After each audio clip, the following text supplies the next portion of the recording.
Hello everyone, welcome back to Guide to Everything. In today's video, I'll show you on how you can transfer CapCut projects from mobile to PC or how you can sync CapCut phone to PC.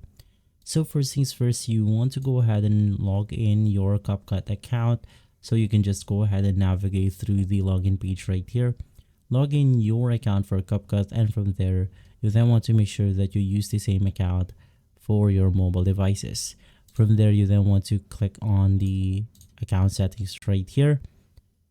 Click on settings, and then you want to make sure that you go ahead and find an option called create or join spaces.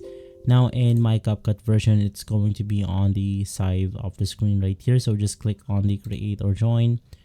From here, you then want to click on create, and then you then want to name this the way you want to.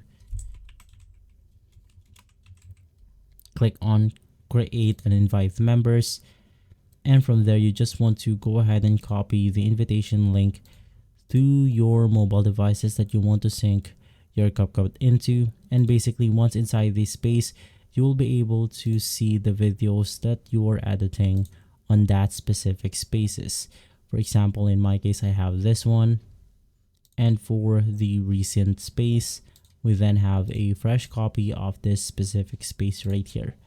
So once again, you then want to go ahead and share the link to the mobile phone that you want to sync with, and you should be good to go. You will be able to go ahead and locate your library with the spaces that we have created. If this video has been helpful, leave a like, subscribe, and follow Guide to Everything for more videos like this. Thanks for watching.